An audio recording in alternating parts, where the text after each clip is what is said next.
So my dishonorable mentions here, I'm gonna start with that first. So I got 6, so 6 for me. So number 6 is gonna be Kraven the Hunter. Kraven the Hunter.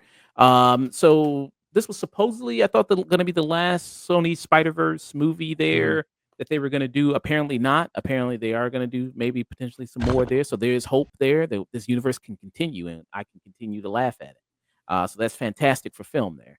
And yeah, I mean, none of these movies have ever been good. The only ones that have been slightly passable that I've given a somewhat positive rating to is the Venom movies, and I don't even think the Venom movies are all that good.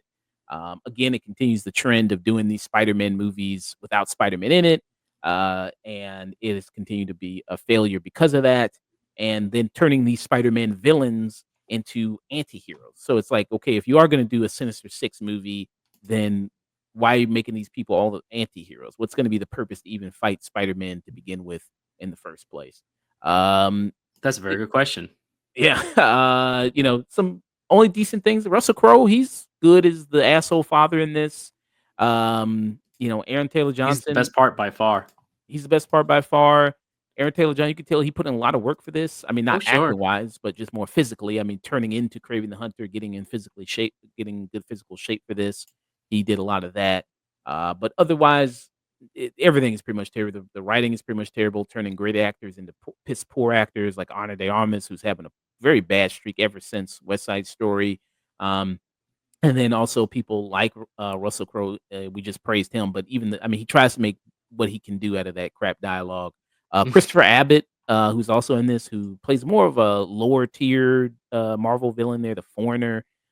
People saw him in Sanctuary, Poor Things. He's also a very great actor. He's terrible in this, so nobody comes off good at all in Craven the Hunter whatsoever. So that's my dishonorable mention there, number 6. My other dishonorable mention would be for a horror movie there called Imaginary. Now, Imaginary was a horror movie that came out earlier this year, and I think it came out January, February time. It's starring DeWanda Wise. This was in the string of horror movies that came out early in the year that I go like, "Ooh, this is gonna be a rough year for horror." After all the great ones that we had last year, luckily this year rebounded because in midway through the year and towards the end of the year, we got stuff like Long Legs, and we got stuff like Nosferatu, and we got stuff like Smile 2. So I was like, oh, okay, it actually rebounded. But this movie, really waste of good potential here with Imaginary of setting up this thing of Yeah. having this imaginary friend and then going to this other world. When they actually go to this other world, that's somewhat interesting. That's somewhat decent, but it's pretty much every generic, horror type thing that you got here that follows the premise there. Discovering this thing and then the origins of this thing and how they're going to fight it. It doesn't really do a great spin on that. But yeah, so Imaginary, would be my number 5 there for dishonorable mention. So number 4 is another horror movie. A horror movie that, we also discussed was Tarot.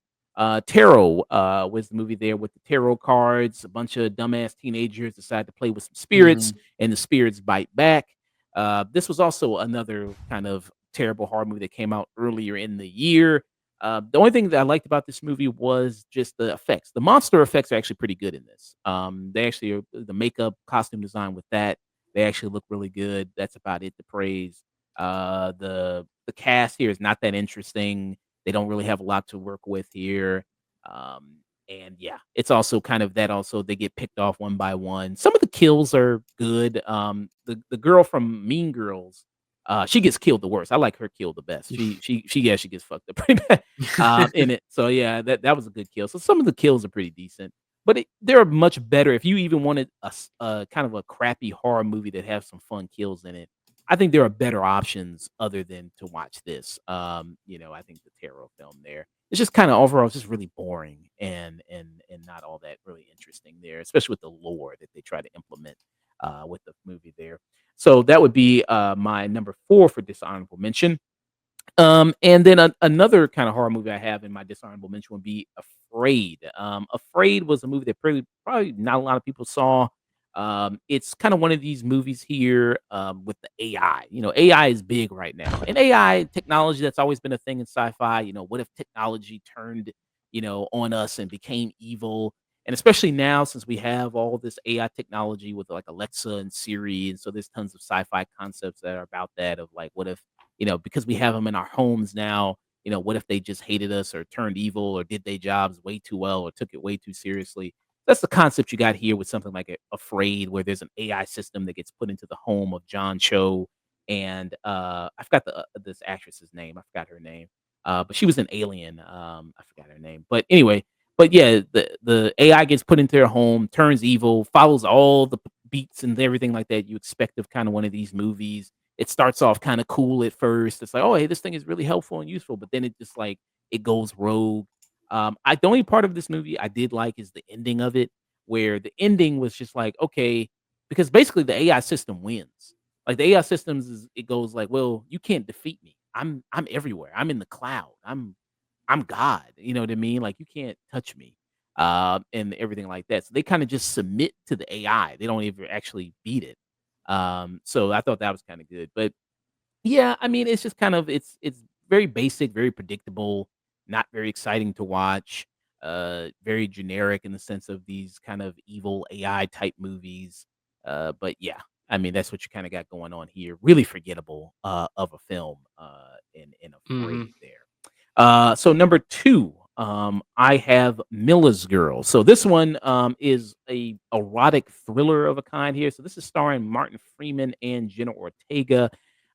With this movie, so this is kind of a lame duck of an erotic thriller. So it's all about this student who's played by Jenna Ortega, who is trying to have an affair with her teacher, who's played by Martin Freeman, and he's kind of taken over a mentor role to her. She's all about trying to learn about literature and and everything like that. And he was a former writer himself, so she gets interested in his work. Um, yeah, it just this movie just lacks the balls to go where it needs to go. Like if you're really gonna do this erotic thriller, right, with this much older man, and then obviously Jenna Ortega is a much younger a Hmm. woman. You wish the Mhm. movie really went for it in that case and really did something kind of risque with it. Much like what we saw in a recent erotic thriller, like something like Baby Girl, which pays Mhm. off on the premise that it sets up. So yeah, I mean, it this doesn't even get interesting until the very end of the movie, and then all of a sudden the movie ends, and it's like, well, what the fuck was that? The movie didn't like it, the whole exciting part of it in the movie's off already. Because Hmm. what happens is that Jenna Ortega, after Martin Freeman rejects her and then goes like, okay, I can't do this. Mhm. Then that's what she's like, well, I'm going to destroy his life, and I'm going to, say that he tried to sleep with me and push himself on me and ruin his whole career. And then after that, it's just like, yeah, the movie's over with. I was like, well, this is really the meat and bones Yeah, of it. And this you could Mhm. have started with this. This whole Yeah, movie that could have been that yeah. very end, and we wouldn't need the beginning, and it would also would led with ambiguity of Mhm. whether or not you as the audience don't know because it's his word and you like the rest of the audience don't know, wasn't there for it. And Mhm. then slowly it's unveiled. Oh no, this bitch is crazy. yeah, Because at first you Mhm. could lean more into a well, maybe he did something or whatever, but he's playing it giving innocence and it would also be a good subject being, hey, maybe don't believe everything that you hear Mhm. and wait till evidence is done. And that leads into the Yeah. oh no, it's like an old school rock the cradle. Oh, Mhm. this yeah, bitch is just crazy and Mhm. she can get away with it because she's a minor. Mhm. And that yeah, brings up Yeah. other problems in society of like, Mhm. ooh, Yeah, it's a theme that I think is delved really well in another movie that we might talk about when we mhm, get to our best of list. But I feel like a ballsier movie would have played it a little bit more similar to something like Gone Girl, where sure. Oh for at yeah, least of the first act of it, you are entirely led to believe that the lead character is guilty. right. yeah, You're yeah, completely in the dark. Mhm. You are like the audience on the outside. You do not know them, and you are Mhm. figuring it out just like everybody else is. mm, yeah, But by showing us all ahead of time and seeing it and then going, well, I'm just going to do it at the end, you're like, well, then you just wasted my time. yeah, Yeah, a smarter movie would have had that be the inciting incident, and Yeah, now let's see how it plays out. exactly. mm, But I feel like Miller's Girl, it's a movie that wanted to have its cake and eat it too, Hmm. where it wanted to delve into those themes of eroticism, especially with a young new hot talent like Jenna Ortega. I mean, you could still do that, and Mhm. it's just used from the sensualization of afterwards, and that's Mm. inciting incident and some people's imagination or her fantasization in the story, and you're like, well, which actually did happen, which didn't? What's going on here? The two people are telling two completely different stories. Yeah. Yeah, flip the expectations there. If we started the incident to begin with, at first maybe I thought like, oh yeah, he did that shit, his dirty Exactly. ass. That man guilty. Yeah, because if You that see was the me, way- I would have done it what- with Jenna Ortega, so I know his Mhm. dumb ass did it. Whoa. You so yeah, that was number 2 there. So Miller's Girl that you got. Mia Copa is my number 1 dishonorable mention here. I struggle with putting this movie on the list because yeah, Tyler Perry. I'm always excited for a new Tyler Perry movie. I mean, I'll say Laugh at? What you Oh, say? with To Tyler laugh Perry, at? Yeah. Perry, he is a director who I will give him this credit. You often know exactly what you are in for. Oh no, he gives the And that people is usually some what they want. ridiculous shit. It is. Woo! Let's yeah. go. Yeah, Mia Culpa was like the premise is pretty bad already, but it was something I knew the minute I heard the premise. I'm like, oh yeah, Tyler Perry is completely in his element. This is exactly a story Tyler Perry would tell. This is gonna be a classic like Temptation. Oh my god, that's what I was hoping for. Because yeah, I mean, anytime there's a new TP joint that drops on a streaming service, I was like, man, I ain't got to go to the theater to go see this. No, I can sit at home and laugh and enjoy myself. And yeah, that's kind of what this is. It's kind of this is his erotic thriller, his very first erotic thriller that he has this with Mia Copa. you could argue Temptation was his first. That's what he real- said. I mean, he says this is his first erotic thriller. Well, I feel like- he's lies, so let's also be completely Oh, fair. you lie. That's a lying ass motherfucker. A lot of scenes, moments in this movie could be directly connected to or matched with Temptation and other of his movies, and he's had But- plenty of those. But yeah, the twist in here, the It's perform- dumb. and She has twist is AIDS. dumb. It again, it's a movie that turns great actors into terrible actors. Trevante Rhodes, who we loved. I mean, I loved him in Moonlight. I thought he was fantastic in that movie. He's Sure. terrible here. Only thing that's slightly good about you the don't, movie. Hey, you don't do a Tyler Perry movie when you look like Trevante Rhodes to act. Yeah, You do it to thirst trap. and And that Tyler he Perry does. he does that with a lot of his black banded movies. He will have a lot of scenes with their shirts off, and he will have a lot of those scenes in his movies. He knows his audience. He knows a there's a lot of majority of black women, women. who watch his Major- stuff. Majority black women who are after some very hot, very shirtless, oiled up men. Absolutely, and let's not say that he doesn't enjoy it as well. Yeah. Uh, Hey, we all saw the Boondocks. Hey man, I'm I'm just saying. Yeah, so that was my dishonorable mentions there to get into my list. So my first movie. So I got 12 on my list Mhm. here. And my first pick here, my number 12 on my worst of movies of 2024 is I got a movie I just saw yesterday. So this is fresh. I got it Damn. fresh. here. Ooh. It is Subservience. Now this was a movie here with Megan Fox. I don't think it got. I think it got released in theaters. I think it did. It just dropped. Oh no. This has all of the trappings of a straight to Netflix movie. Oh, okay, so this was straight to the. Okay. Yeah, there's Uh, I didn't. There was no. There casting ain't no for this fucking shit. way that's got a theater release. Yeah. So much like I talked about with the movie Afraid, which again wants to be a commentary on AI and the Mhm. dangers of AI, but it's not smart Mhm. enough to do that. Yeah, but This- here, this isn't any smarter, but it adds the other wrinkle of what if you could fuck it? Yeah, it's Zack Snyder's Ex Machina. That's what this is. Mhm. It's like, hey, it's like I don't know.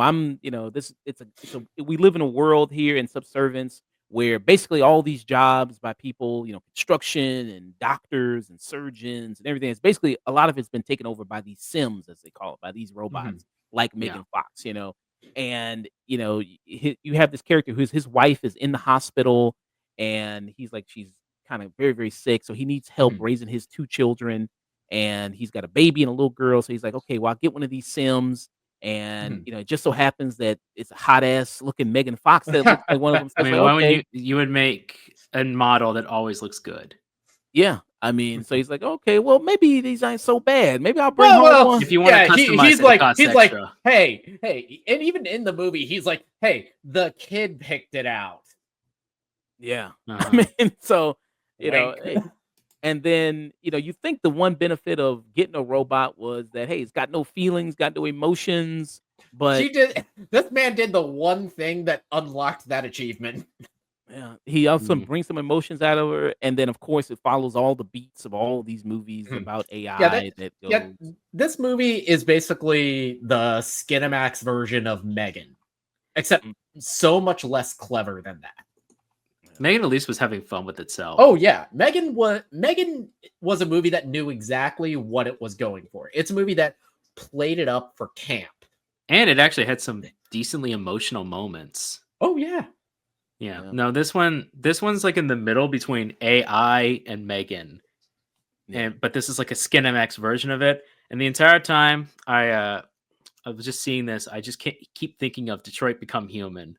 Like, Mm, how is it that a David Cage game is better than this, and it does better with the premise? yeah. So that is the first movie there on my list. There, I'm gonna pass it to Dusk. Dusk, what is your you want to go through your dishonorable mentions first? You want to do that? Yeah. I mean, I don't really have any. You've kind of covered all my Mhm. dishonorable mentions, really. Okay. One of them actually made it on my official list. I thought, which is Oh just pretty wow. bad enough that it deserved to be on the list officially. But I Okay. actually don't have a 12. You've covered most of them, so I'm just going to start with my number 10 if you want, or you want to do your other one, and then we'll go 10 up. No, we can go there. Oh yeah, you could start there. All right, so I'll do my number 10. My number 10, I struggled to put it on here, but I just had to, just as a technicality, is Megaopolis. Mm. Okay. As much as I like and found it was interesting as Megapolis, Francis Ford Coppola, he put his money where his mouth was. He self-invested in this movie. He did everything he could for this movie. But there's a reason why he's been trying to get this movie made since the 70s. This is what happens when you give a director complete carte blanche to do whatever he wants to do. And this movie is a crazy, epic, honestly, both impressive and chaotic mess. It feels like there's 4 hours cut from this movie. And yet you probably won't improve it by adding those 4 hours back in. This movie wants to be a true epic commentary on classism, capitalism, the fall of Rome as American exceptionalism, the Fountainheads, a lot of Ayn Rand stories on it, on an architect and someone's desire and their artist's vision being beyond anything else, and the society shouldn't stop them. It's ambitious, and that's what saves this. Is I hadn't quite seen anyone have honestly either the gall, the guts, or just the wherewithal to just try for something this. And God bless him, he put his money where his mouth is. He tried doing something different, and it is what it is. But on any technicality, I cannot say that it's a good movie in any form. Nor can I say it was the worst film of the year. It didn't disappoint me either. So just on a bare technicality, Megapolis falls on my number 10. I Okay. don't hate it. I'm actually quite intrigued by it. And when this movie becomes available, I will probably buy it at a discount, just so I have it in my collection, so it's not erased off of the web and it wasn't some fever dream I made up. Okay. So that's number 10. Nick, you have any dishonorable mentions? Or you want to go straight into your list? Yeah, I have at least 2 dishonorable mentions. So the first dishonorable mention is a movie that I wasn't around for the review for. When I first saw it, I thought it was, it was okay, and this is one that just came to mind, and I'm sorry I didn't put it on the list, but it's the musical remake of Mean Girls. Oh, Mm. okay, And interesting. it's the movie Oh, yeah, that that one. yeah, when I first saw it, I was kind of caught up in that nostalgia. The original movie was very fresh on my mind when I saw it. I was kind of enjoying a lot of the callbacks and all that. But I hadn't listened to the Broadway version of the music in that until after I saw the movie and after I kind of gave that positive review. And wow, they really miscast Angry Rice because so much of the numbers fell completely flat, and a lot of that is because of the main character. Like, even in the marketing of this movie, she was barely in the focus. It was all focused on Renee Rapp and Ali Carrillo, who, credit to them, they are excellent. Their musical numbers are the ones that stand out the most for me. But this movie, the only thing it added compared to the original movie was that you had musical numbers and you had the whole influence of TikTok and social media, and even that doesn't play as big a role in it as I think it should have.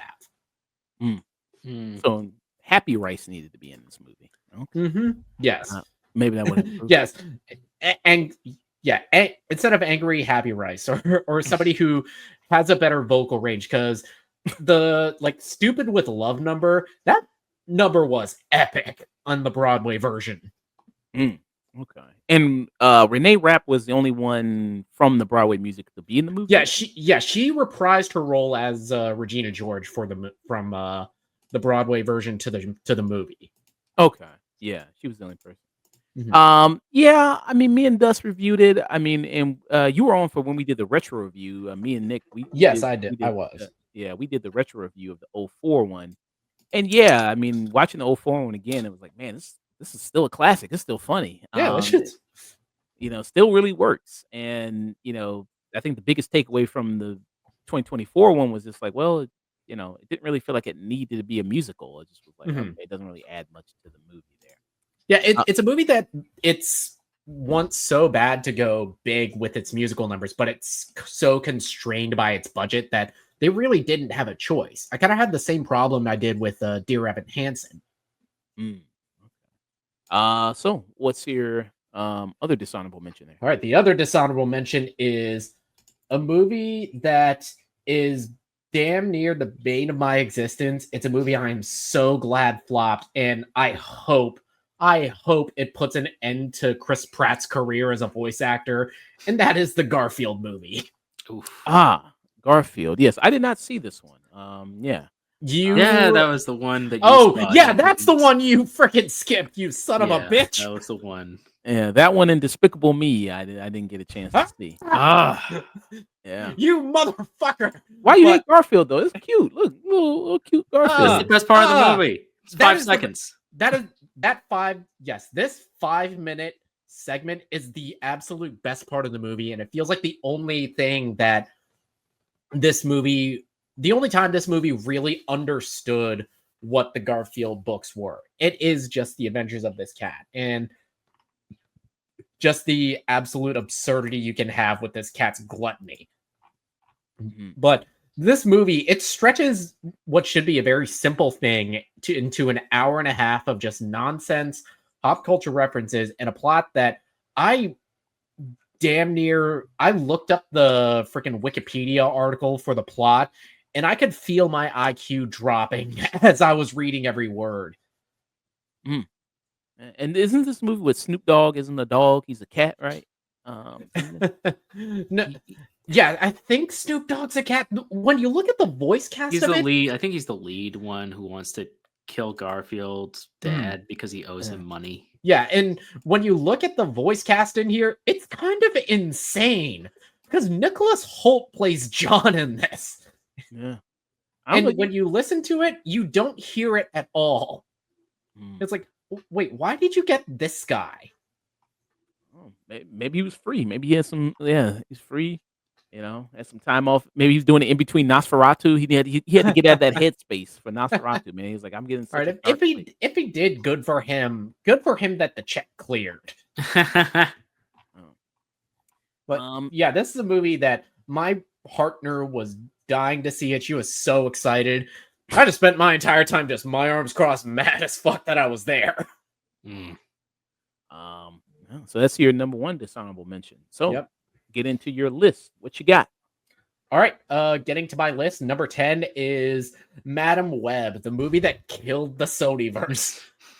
This is a movie that, if you look at it on paper, with the talent behind the camera, with a lot of these very very new, very talented actresses like Dakota Johnson, like Sydney Sweeney, Isabella Merced, you feel like you're probably in for something good, or at least something intriguing. But the product that is on screen is so inept in every conceivable way, from its set design to its editing to its pacing to its dialogue. The entire time I was watching this movie, I was like, okay, how did this get made? I think even that scene in the car, when people said that she reversed, like she's on one side of the car, and then when it cuts back to her, she's on the other side of the car. If I looked at this with a critical lens, I'm pretty sure I would relapse, because I feel like nothing would matter in terms of reality anymore, and I would just turn to the bottle again. This movie, and don't get me wrong, this and Kraven the Hunter are both awful, and they damn near swap places on my worst of list. But the reason that this is higher on there is because it's memorably bad. It's like Kraven the Hunter is it's a movie that exists. You watch it, you think, oh, that happened. That's an hour and a half I'll never get back in my life. Madam Web is at least comically bad. It's a movie I can have friends over, crack a couple beers, and laugh at. At least it's got that going for it. Yeah, it has that going for it. So that was your number 10 there. It was Madam Web, and that rolls in. I mean, I won't spend too much time already talking about, because you already did. But that's also my number 11 one. Is Madam Web as well, for all the things that you said about it there. I mean, it being just an overall terrible film. Out of the Sony movies that came out, between Venom, and between Kraven, the Morbin. Yeah, I'd say this is the worst one out of all three of them. I mean, the bar is pretty low. I don't know. I despise Morbius, but I'm saying that came Matt out Smith. last year. Yeah, it came out the year before, but that movie has Matt Smith understanding the assignment. Yeah, at least it's got that going for it. But yeah, I mean, people just not even trying in this movie. And hey, how's it going there, Hunter from Pineapple? Hey man, thanks for stopping by. Yeah, I'm not streaming on YouTube right now there. Yeah. So yeah, all the stuff you mentioned there, the dialogue, the premise is terrible, the forced Spider-Man connections in here, like Adam Scott's who's Uncle Ben in this, and then what's her name? The thing that made me laugh the hardest is, well, one, it's Emma Roberts who plays Mary Parker, but the whole scene where she's like driving the ambulance trying to save them, and this Tarsem, this guy who's Ezekiel, who gives a fuck? Yeah, Ezekiel, don't even remember his last name, but he jumps into the ambulance, and it's like, if he did nothing, he would be able to kill these girls. He just does dumb shit because the script demands it. And he's the Spider-Man character that's kind of somewhat Spider-Man adjacent, that they have somebody crawling up walls to go like, hey, look, we got Spider-Man kind of in here. And all of his dialogue is hilariously 80-yard. It was like, this man, his lips are moving, but those are not the words coming out of his mouth. Yeah. So absolutely terrible film there. So that's my number 11. Dusk, you got your number 9. I do. All good choices so far. All good choices. Mine's a little more conventional, just because of how technically bad it is. My number 9 is The Strangers Chapter 1. Ooh. The Strangers, if you don't know, is a horror franchise that started a couple of years back. It already had a pretty good solid first, and it mostly ended fairly decently. You could have ended it on the second movie, Strangers 2, which ended a little bit better than the first one in some ways, but then it just kept on going. Mhm. and really just started to really root out its welcome. And then by the time we get to this chapter 1, which is a almost just a beat for beat starting over from the first Mhm. original one, just not as good and doing the same thing we did, but just not as Mhm. good. It was Yeah, just a complete waste of time. The scares were barely even here, not even really. There's not too much to it that you haven't already seen before, and the acting was just woof on Mhm. just some of these moments. And I didn't hate the movie, but in all technicality, it just offered nothing better than what we had already seen before, and should have just honestly never been made, especially for a mhm. franchise that it was already mostly done by that point. Mhm. Yeah, it's a franchise that was mostly done, and the whole conceit of this, because this is chapter 1 of 3, and all 3 are already filmed, and they're going to be released in theaters all within the span of the next calendar year. And this movie is such a beat for beat remake of the original 2005 movie that, okay, where do you have to go from here? Right. Yeah. And And this and was like I a said, there was this already a sequel to this years ago, and it mostly wrapped things up to a certain point, Mhm. and then just kept on going. But then it just stopped, and then all of a sudden, like, yeah, we're just gonna remake the 2005 version. Like, why? Mm. Yeah. And I think wasn't this supposed to be a prequel, right? It was supposed to be yeah, like I Yes, it think is that's technically a what that prequel. yeah, that's what it was initially pitched as, or at least sold as, but I don't see where you go from here, especially because this one is also on my list, but it's much higher. But Mhm. Mm. this is a Rennie Harlan movie. Who Rennie Harlan? He is one of those directors who he is. He will either make something that is awful, Yeah. or he will make something that is, just kind of okay. He'll make something that is like terrible but fun, like The Covenant, or something like Deep Blue Sea or Nightmare 4. But out of most of his run of films, this is probably the most. This probably commits the biggest sin in that it's boring. Mm. So Dust, that was your number 9. Yes, sir. Nick, what is your number 9 worst Oh, film? my number 9 is an entry from a studio that did such great things for the horror genre that the run they have of 2024, it's got to be studied, the fall off, because it is Imaginary. It's a movie that takes its premise of what if imaginary friends, but what if evil, and does it to a just very painfully dull, cliched outing that all of the best scares you see are in the trailer. And it doesn't do anything beyond delving into the why of it. I would say if I had one good thing to say about it, it's that when you do go to the Imagination Land, some of the Mhm. creature design is pretty good. Mm. And that's why this is on the lower end of my list. I didn't see Afraid, so I can't really speak to that movie. But this one was just very dull. Mm. Yeah. Yeah, that's how I kinda felt about it too. It was on my dishonorable mention list. Mhm. And I mean, it felt like they put all their budget, Blumhouse, they give out that $25. They put all the Mhm. $20 in that imaginary room. They're like, "Okay, this is where we got to put all our money right here." And it looks good when they go to the Mhm. actual imagination land and with the creatures, like some of that looks so decent. So I think that was actually okay there. Shame. I mean, DeWanda Wise, she's too good to be in a movie like this. Mhm. But hey, I maybe mean, she you has could say the same thing about Jurassic World, but she took that check. yeah, but she was actually Mhm. pretty cool. I liked her in Jurassic World. I thought she was pretty cool in Jurassic World, her character there. Jurassic Park, Indiana Jones there she was. You're the one. Yeah, but yeah, so yeah, yeah, this was pretty weak. Pretty weak movie for me there, but I got some other weaker ones to discuss. Get into my number 10 pick here, and it's a movie that Dust already brought up with his list, and that is The Strangers Chapter 1. For yeah, all the things kind of Dust mentioned.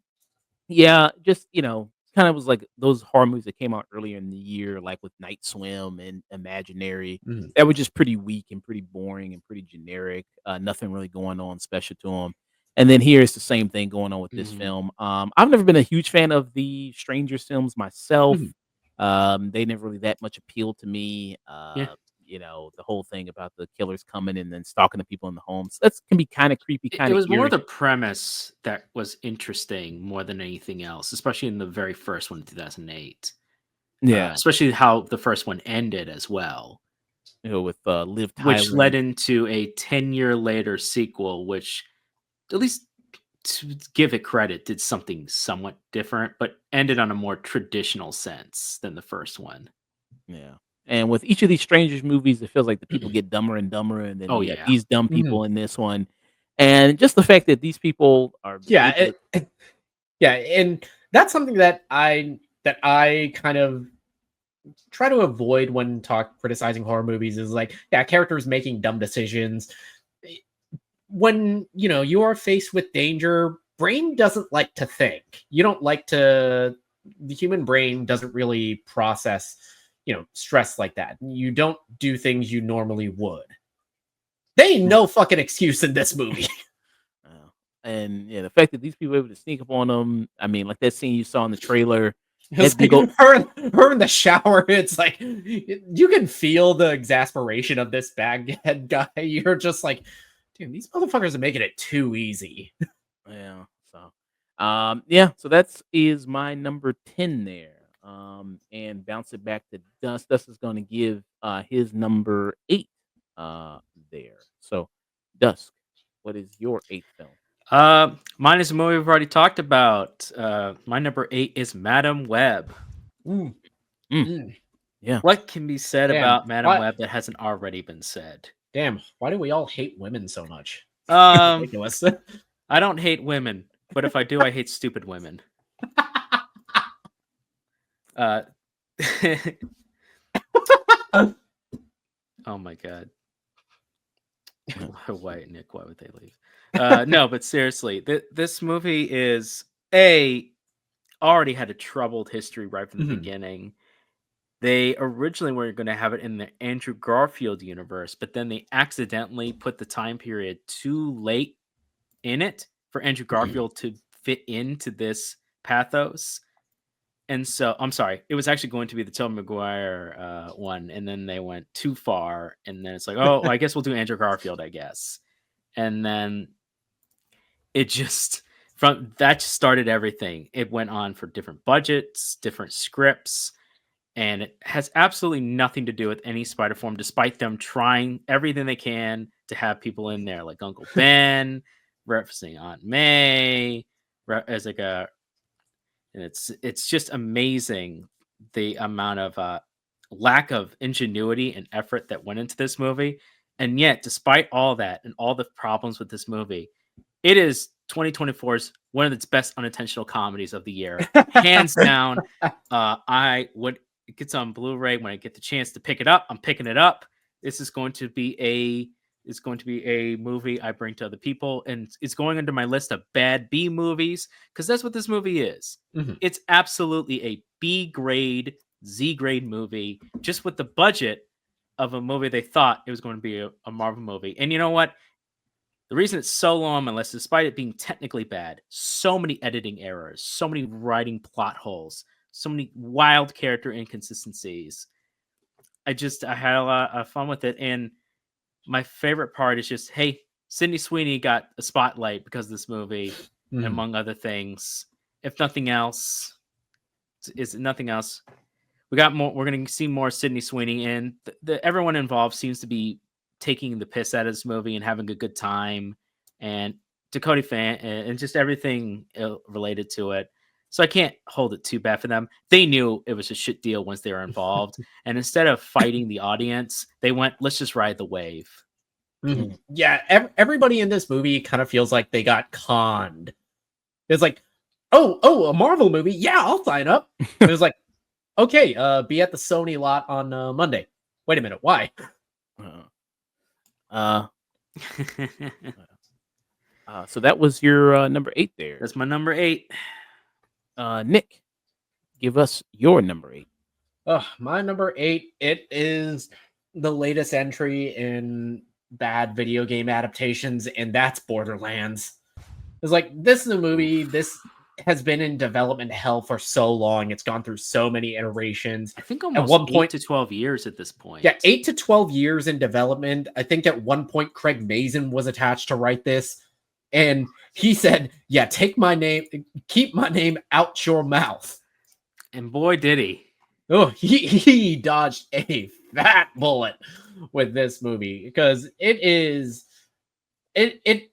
feels like a relic of a bygone era where you can tell that the people behind this, they either have never played the video game in their life or they have and they absolutely despise it with every fiber of their being with the amount of disrespect they put into this.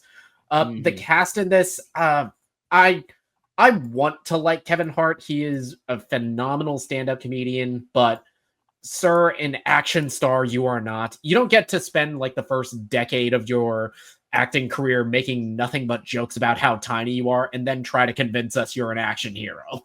Some of the worst casting I've ever seen for a big budgeted movie like this. Like, absolutely terribly miscast. Especially since he's supposed to play the stoic soldier character and Roland is tall and yeah. And this one was doubly disappointing because I really dug the hell out of Eli Roth's last movie with Thanksgiving. That movie is awesome. It feels like a movie that is very in line with his sensibilities. And if there was anything, I feel like this was the one for them movie. In terms of his filmmaking, you know, Thanksgiving was the one for him. Yeah, he's been wanting to make that since he did a trailer for it. Yeah, Grindhouse, yeah. This is Grindhouse, Yeah. yeah. I would say Kate Blanchett, for what she is giving, she is doing her damnedest, as is Ariana Greenblatt, who plays Tiny Tina in this. There is a shred of good performances in both of them. Yeah. So that was your number 8 right there, Nick. And I'm going to move on to my number 9 film here. So for me, it is going to be another TP joint I got on the list here. Now this movie didn't come to me. Yeah, he doesn't get to be Tyler Perry anymore. It's TP because that's what you need after you watch these movies. Oof. And that is Divorce in the Black. Now this was on Amazon Prime here. And I raced to go see this movie when I heard that he had a new one out on that Amazon cheating Prime. slut. And this is another kind of one of these situations here where you got a troubled marriage.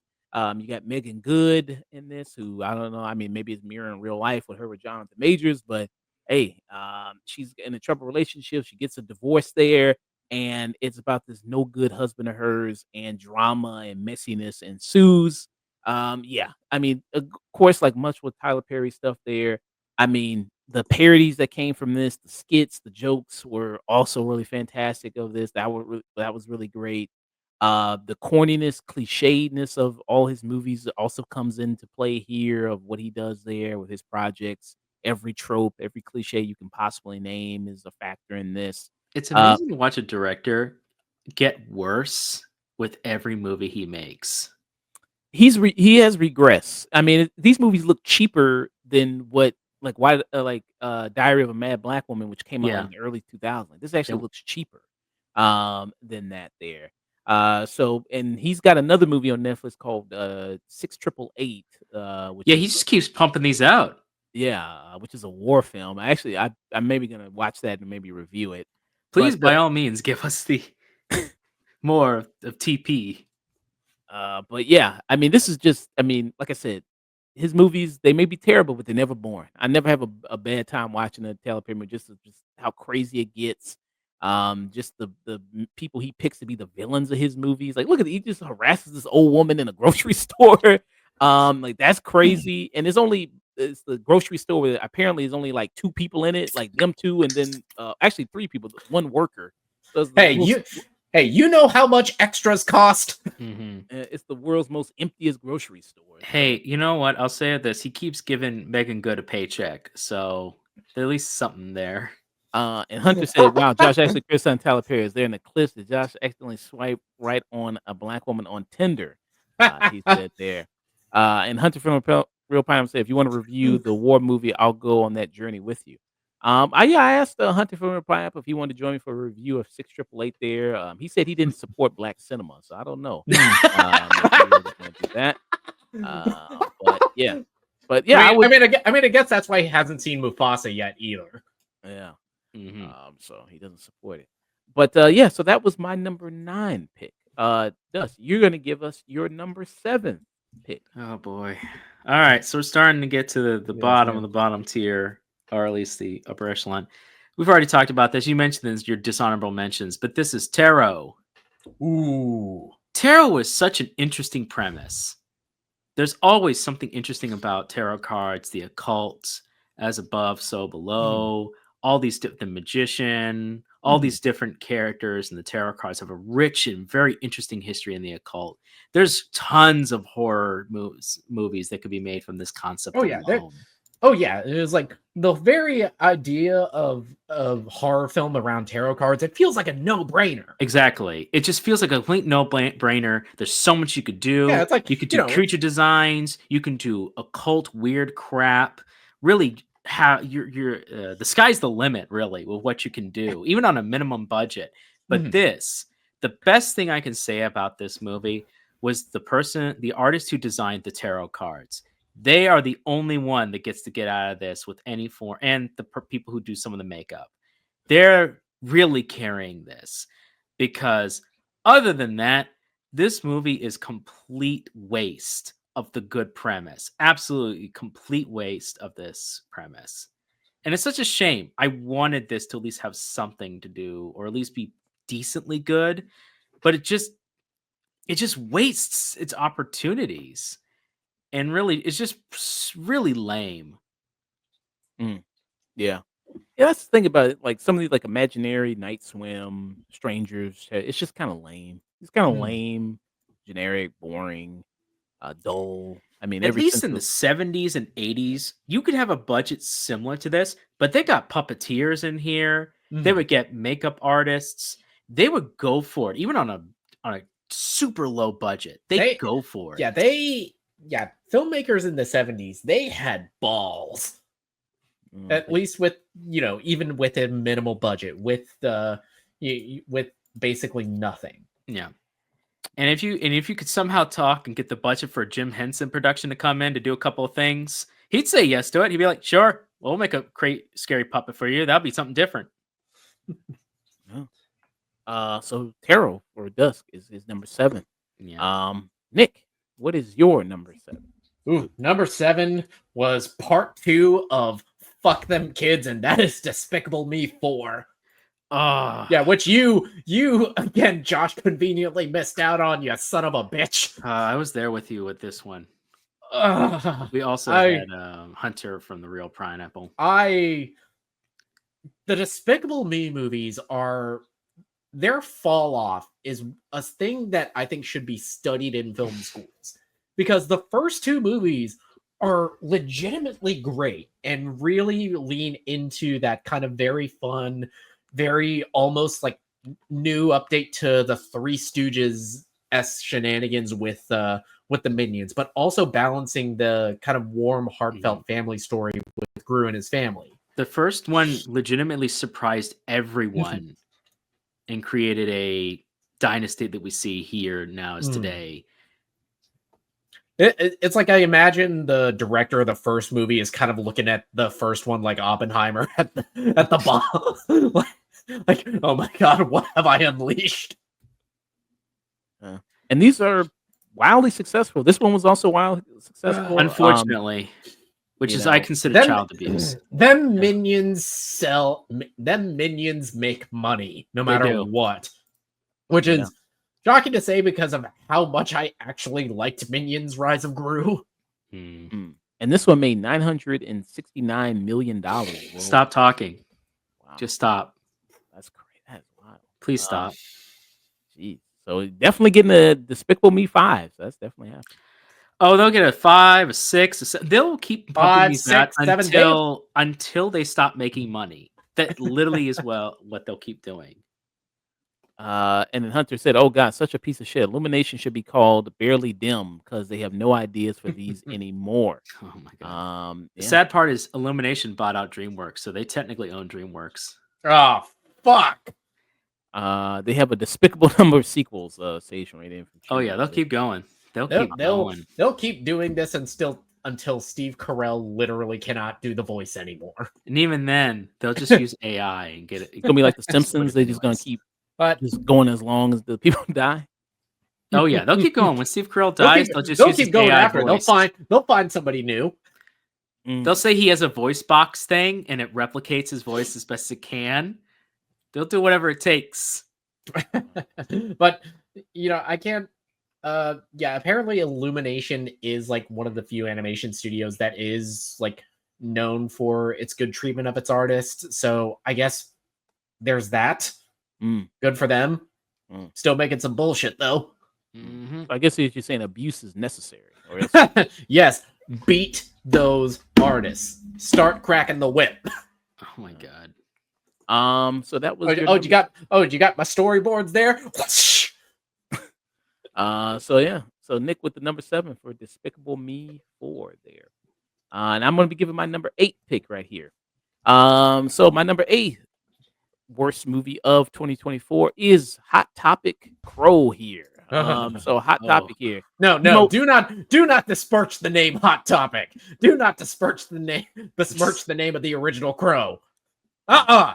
Emo John Wick. How about that? Emo John Wick. There you go. It's fine. Wick. But even John Wick, you're besmirching its name too. Do not disrespect John Wick like that. So this one you got Bill Skarsgård here, who's playing Eric Draven here. He's playing the Crow. And this was another movie you talked about with Borderlands, how that was in development hell. This movie was in development hell as well for a long time. Switching. At one point, every single A-lister today has been attached to the Crow at some point. Yeah. Jason Momoa, he was attached. There was even concept. There was some test footage of him with the makeup on with the Crow. Which hey, now since he's Lobo, I guess they can use some of that footage. You know what I mean? It's like, hey, we get the same makeup guy for the Crow. Let's bring him in real quick. Put some makeup on Jason Momoa here. But yeah, I mean, this doesn't. And actually, we did a retro review of the Crow. Me and Mike from Grey Works there of the film. And since it was like its 20th year anniversary there of the film, it's 30th year anniversary. 30th year anniversary, yeah. So yeah, we actually did a retro review of it, and man, that movie still holds up. The look of it, the original Crow is fucking awesome. And it was a first time watch for me. I watched it the night before I went to see the remake, and that was a mistake because that just pissed me off even more. Like that movie actually has a personality. It actually has a distinctive look and style to it. This has none of that. This is just in some generic city. Maybe it's Chicago. Maybe it's not. I just keep thinking of like the one scene where they're like in Eric Draven's apartment making their shitty emo EDM music, and when I saw that in the movie, I kept thinking of Eric Draven in the original on the rooftop, shirtless, riffing on his electric guitar. It was like, how dare you stand where he stood? And there's some corny moments in that movie, but it works. I mean, I don't know. Maybe it's the time period. Maybe it's the 90s. It's part of it. I think yes, because it's the 90s, because it's played so sincerely in that film, but also I think because I still think the movie would have done well anyway. It would have found its audience, but there is the element of Brandon Lee's passing in the production of that movie that adds this like almost ethereal tragedy to it. Yeah. So this movie has none of that. Yeah. It's kind of wild that Bill Skarsgård got to be in one of the worst but two of the best movies of the year. So that was my number 8 was The Crow. And thus you have your number 6 one. Boy, do I. So what do you got for your number 6 pick? My number 6, we're reaching to the midway point of our lists, and what list wouldn't be complete with Night Swim? Oh, now this was an early January joint. This was starting the year off. The year started with Blumhouse taking a dump, putting putting the dump into the term dump month. Oh my god. This movie, what a complete waste of time. And it's a shame because it had some solid actors in here. John Walker's doing the best he can. It's like, yeah, Wyatt Russell. Yeah. Wyatt Russell's doing the best he can. I call him John Walker. Kerry Condon, you're an Academy Award nominee. I know. It's Why did amazing you the agree actors to they got this? for this for such a stupid premise. That was originally a 10-minute video that didn't need anything extra and ended on a pretty solid jump scare. That's it. That's all it needed. And then they're like, yeah, let's make an hour and 20-minute movie. Oh, yeah, let's call this shit Armstrong, because let's stretch this motherfucker out. Yeah. And then when you get to the end, it's so stupid. It's the old, and I can't believe I'm saying this, it's the old underground burial inside like a geyser at the very below that's transferring its spirit into the pool and killing people in the pool. It's like a rare case of the more you explain it, the stupider it gets. Yeah. It's like, how does this make less sense the more you explain? Yeah, and I mean, spoiler alert, I mean, this is on my list as well there. You know, and I'll get more into it when I talk about it there and come up on my list. But yeah, this was, yeah, like I said, when I saw this early in the year, I was like, oh man, it's gonna be a rough year. Yeah, but luckily It's like, bounced back. Yeah, this is also on my list, fairly high. But yeah, when I saw this, it was like, well, the other shoe had to drop. Us horror fans have been eating good for the last couple of years. You know, it was like the indie studios and the big studios were all putting out bangers, and that shoe had to drop sometime. It has to happen at some point. Perfectly balanced, as all things should be. So, Nick, you got your 6th pick. What is it? Ooh, my number 6 pick is a movie I just watched this past couple days, and that's the enigmatic, the inexplicable, the baffling Joker Folie à Deux. It's like from jump, this movie felt very, very ill-conceived, very unnecessary. The original 2019 Joker, it's a movie I've liked less and less as time has gone on. It's a movie that I feel like has all of the trappings of a movie that should be taken seriously, but completely misses the point. It felt like somebody who watched Taxi Driver or American Psycho and completely misunderstood what those movies were talking about. And with Folie à Deux, you add the element of it being a jukebox musical that feels embarrassed to be a musical. It's a comic book movie that feels embarrassed of its comic book origins. And you have a romance between Joaquin Phoenix and Lady Gaga, which one is baffling because they do not have any chemistry. even in the musical numbers, Joaquin, I know he can sing from Walk the Line, but the voice he has, it just isn't conducive to that. And every frame of this movie, I could feel the secondhand embarrassment of most of the crew. It was like, wow, this is really what you're going for. It's like this. Wow. Yeah, we reviewed it. We did spoiler talk on it, even me and Dusk. I haven't seen it. That fucking ending, that's the moment I went from, okay, this is probably just gonna be a skip it. It was like, nah, fuck you. Fuck this movie so hard. Wow. You didn't like when you got shanked? If Todd Phillips is gonna say go fuck yourself for liking comic books, I'm gonna say it right back. Fuck you, Todd Phillips. Fuck you, you goddamn pretentious asshole. Really, truly say it would have been at least been funnier if she pushed him down the big staircase. Yeah, like John Wick. It just kept going down and down the staircase. He broke his neck, something like that. It was like how this movie cost $200 million. I will never know. Allegedly pocketing the money, like a lot of Hollywood productions, cooking the books, as it were. Yeah, this is and we're getting to the point of my list where this isn't the movies that were just bad, were just something that I can forget about.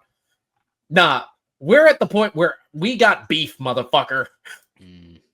So that was your number 6 pick there. The Joker there. So my number 7th one is gonna be a movie that Dust already mentioned, so I won't spend too much time. But Night Swim. So yeah, this one came out, another lame duck horror movie there.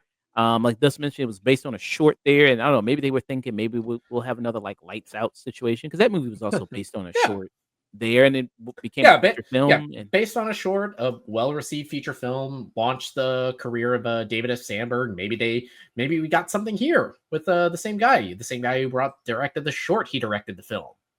Yeah. So maybe they thought they had this, and hey, I give a movie. I've never seen a haunted swimming pool before. I've never seen that before. So that you had that, but then it's the concept of it's a haunted swimming pool. So it's like, well, just don't get in the fucking pool. So what do you want me to do? It's like I'm not scared of a swimming pool. Yeah, that's the biggest thing. And everyone, we talk about stupid. We talk a lot about stupid people making stupid decisions.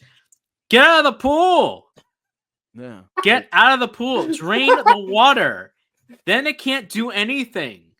Literally, just put a fucking cover on the pool. Better yet, take out the cement, fill up the pool. You don't have it in the background. Oh, you mean? And then when new realtors get there and say, "Why don't you have a pool in there?" You go, "Oh, it was buried on an Indian burial ground. Haunted. It's haunted. We filled up the pool. Do not build one here." Oh, you mean? And they go, "Oh, okay." You mean like they do at the very end of the movie? Yes, exactly. You could have saved everything. Well, I mean, I feel like you two are being too kind to this movie.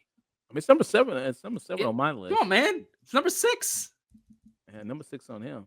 So yeah, and, I got bigger fish to fry. So at least I'll let Dust go into his 5th one because I know he really did not like this movie. So Dust, I can't your wait. Oh my god! All right, so we briefly talked about it already. My number 5 is Borderlands. Ooh. Right in the middle, right when shit started to get real. You guys spent 8 to 12 years, Randy. You had all the time in the world to make a good Borderlands movie. You picked a very specific director who's only arguably good at one very specific type of thing, doing cheapo horror movies. And the reasons he's had mostly a career is because he's friends with Tarantino. That's mostly how he's gotten a lot of his plays. He's made a lot of different movies. The best ones are In the Woods, Cabin in the Woods, Cabin Fever, and of course, Thanksgiving. This thing had a $115 million budget, which is pretty nuts. And every single casting choice you chose was the worst options you could possibly do for this movie.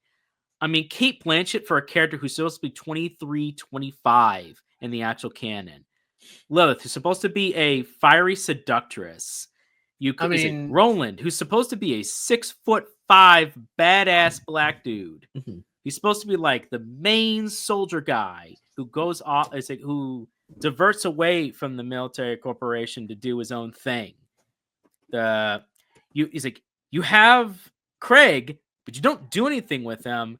And you could have had Brick instead, who would have had character and would have done the same purpose as being the punching guy. And you don't even have my boy Malachi, who is the sniper with Bloodwing as his bird. You got Tiny Tina, and you have Tannis being played by she's like almost 60 something, right? Yeah. She is in her late 60s. Jamie Lee Curtis. I knew this movie was in trouble. It was like a quarter in. They finally get to a city. It was bad from the beginning, but I knew it was like this was all bad.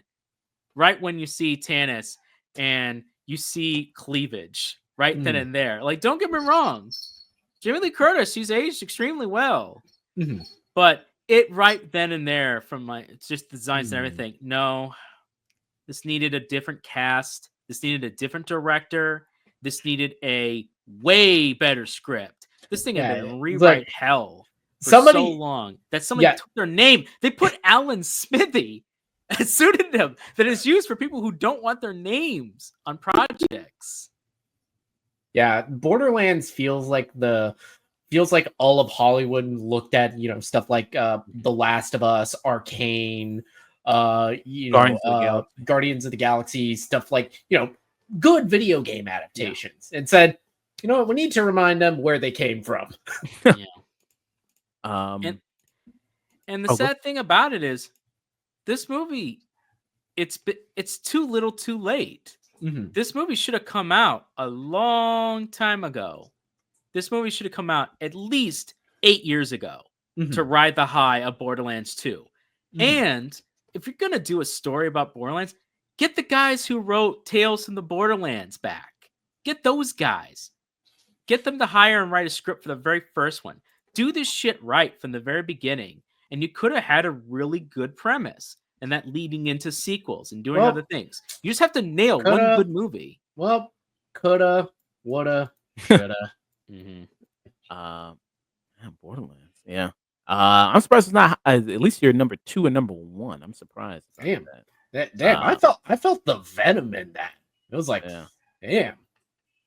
So I can't wait to see what else is on your list there. But Nick, what is your number 5th worst movie of Ooh. 2024? My number 5th worst movie. It's a movie that we've already talked about, so I'm not gonna, go too long. But that's The Strangers Chapter 1. It's a movie that is a beat for beat remake of a movie that I really like. I really enjoy the original Strangers with Scott Speedman with Liv Tyler. I really liked the concept of what that director was trying to do in paying a loving tribute to kind of the era of the 70s horror home invasion movies, because at that time this was like fresh off of 9/11. It was kind of doing the same thing that Carpenter did with Halloween, where reminding us that horror, it's not often just people going out into remote places. It's like this can happen in like your neighborhood, and people who do commit evil like this, they just do it because very often just because they can. Yeah. And this movie, it takes the premise of the original and strips all of the personality away from it. And I said it before, it was like Rennie Harlan, he is a director who he makes okay movies. He makes movies that are fun but bad, stuff like Deep Blue Sea, stuff like The Covenant. But this is just dull. And that's the biggest criticism I have. We talk about horror and characters making dumb decisions in horror movies, but there's no excuse in this one. Yeah. And I just realized, so that's I played the teaser trailer for Chapter 2, so that's the teaser trailer for that one. A movie that, And who cares? yeah. So like you said, they already got 2 and 3 in the can, they already got those out. It was a ready to bad get decision from the get-go. The first movie already did its thing. And then you did 10 years later, and then you did a sequel, which was okay. It wasn't terrible. It wasn't bad. It was just okay. I kind of liked it. It was all right. It did some things some decently, and it ended, and it was done. And it led like a little bit of a cliffhanger, a little bit, but not much. It's over. It was 2 movies, and it was a franchise done. Then 2 years later, we're gonna make 3 movies all consecutively. We're gonna make this Lord of the Rings trilogy. It's like, nah, bro, you ain't gonna do that. Well, I don't know. I don't know if they'll see the light of day. Or maybe they'll just put them on streaming. They'll just dump it. At this point, just either the second one's probably going to come to movie theater, and then it'll do so bad they'll release the third one in streaming. That's just probably what's going to happen, because they're just burning money at this point. So that's probably terrible miscalculation. Yeah. So that was Nick. That was his 5th one right there with Strangers Chapter 1. And I'm going to be coming up on my 6th worst movie of 2024. And that's a movie that Dust already brought up there, already mentioned, and that is going to be for Borderlands. Yeah, Borderlands. I mean, what a piece of shit. I mean, is there really no way around it? It's a fake ass Guardians of the Galaxy, trying to kind of replicate that style, that humor, but without the actual talent of the writing of James Gunn and his stylish direction. Not that interesting of a movie, even visually. A lot of the planets don't look that good. They look bland.